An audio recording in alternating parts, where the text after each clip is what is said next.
ধন্যবাদ আপনার সকলকে। বাংলাদেশের প্রদত্ত অঞ্চল থেকে আমার এই ভিডিওটা যারা দেখবেন এবং শেয়ার করবেন, প্রত্যেককে আমি ব্যক্তিগত পক্ষ থেকে ধন্যবাদ অভিনন্দন দিচ্ছি।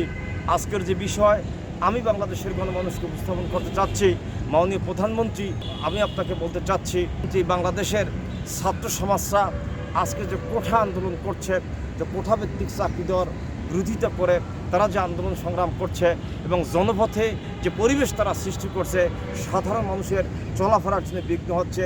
ইতিমধ্যে আমরা দেখতে পাচ্ছি পত্রপত্রিকায় 18 সালে যে বাংলাদেশ সরকারের কোঠাভিত্তিক চাকরি দেওয়া হবে না, সেই জন্য যে পরিপত্র জারি করেছিলেন, সেই অর্ডারের অ্যাগেনিস্টে মহামান্য হাইকোর্ট ডিভিশনে যে রিট হয়েছিলেন, সেই রিট মামলার যে জাজমেন্ট হয়েছিলেন, পরিপত্র আদেশটা অবৈধ করা হয়েছে। দ্যাট মিনস কোঠাভিত্তিক চাকরি পাওয়া যাইবে, যে কারণে রাষ্ট্রপক্ষ আপিল দায়ের করেছেন এবং চেম্বার কোর্টে আপিল দায়ের করার পরে ফুল বেঞ্চে শুনানির জন্য রাখা হয়েছে এবং বর্তমানে ওয়েটিং ফর হিয়ারিংয়ের জন্য আছে।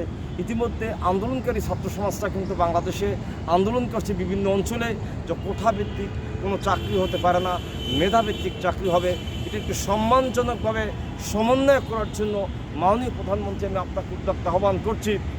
আজকের এই জনপথে ছাত্র সমাজটা যে আন্দোলন করছেন, তাদের আন্দোলনের ন্যায়সঙ্গত স্বীকার করছেন বাংলাদেশের বিভিন্ন অঞ্চলের বুদ্ধিজীবীরা এবং বিভিন্ন মুক্তিযোদ্ধারাও কিন্তু এ বিষয়ে স্পষ্ট উল্লেখ করেছেন যে মুক্তিযোদ্ধার কোঠা থাকার প্রয়োজন নেই। এবং আমরা পত্রপত্রিকা যারা দেখতে পাচ্ছি, মাননীয় প্রধানমন্ত্রী 56% চাকরি হবে কোঠাভিত্তিক। দ্যাট মিনস মুক্তিযোদ্ধার কোঠা পাবে 30% এবং জেলা কোঠা 10%, নারী কোঠা 10% এবং পঙ্গু কথা বলা হয়েছে 1%। মোট 56% কোঠা করেছেন। এই 56% যদি 100 জনের ভিতরে কোঠাভিত্তিক চাকরি পায়, সেক্ষেত্রে আজকের এই প্রেক্ষাপটে ছাত্ররা আন্দোলন করছে। আমাদের বক্তব্যটা হলো, মাননীয় প্রধানমন্ত্রী, আপনার কাছে আজকের যে ছাত্র সমাজরা আন্দোলন করছে এবং বাংলাদেশের 55,598 বর্গ মাইলের বাংলার এই ছাত্র সমাজদের কিন্তু আজকে একটি বক্তব্য স্পষ্ট যে কোঠাভিত্তিক চাকরি দেওয়ার বিষয়টা নিষ্পত্তি করতে হবে এবং আদৌ কোঠাভিত্তিক চাকরি দেওয়া যাবে না।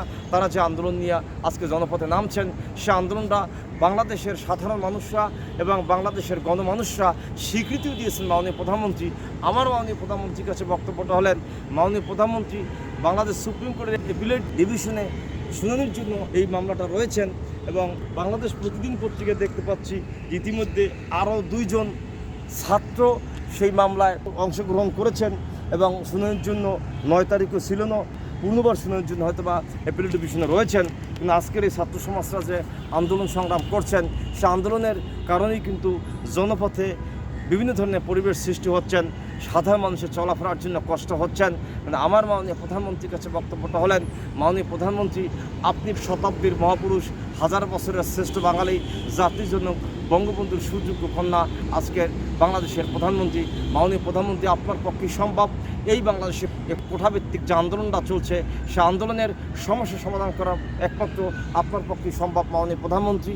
এবং ছাত্র সমাজটা যাতে স্কুল করে ফিরে যেতে পারে এবং লেখাপড়ার পরিবেশ যাতে তৈরি হয়, সে কারণে এই কোঠাভিত্তিক যে আন্দোলনটা ছাত্র সমাজরা করছেন, কোঠায় চাকরি দেওয়া যাবে না, শুধুমাত্র মেধাভিত্তিক চাকরি দেওয়া যাবে এবং বাংলাদেশে যে 56% চাকরি কোঠাভিত্তিক হবেন এবং বাকি চাকরি মেধাভিত্তিক হবে, সেই বিষয়টাকে সম্মানজনকভাবে সমাধান করার জন্য মাননীয় প্রধানমন্ত্রী আমি আপনাকে উদ্যোক্তা আহ্বান করে আমি আমার সংক্ষিপ্ত বক্তব্য শেষ করার পূর্বে মাননীয় প্রধানমন্ত্রী আপনাকে পূর্ণবার স্মরণ করে দিতে বলতে চাই, আজকের এই প্রেক্ষাপটে বাংলাদেশের টেকনাফ থেকে তেঁতুলিয়া এবং রূপসা থেকে পাথরিয়া ছাত্র সমাজটা যে আন্দোলন করেছিলেন, যুগে যুগে বাংলার প্রেক্ষাপটে এই ছাত্র সমাজের আন্দোলন কখনই বৃথা যায় নাই।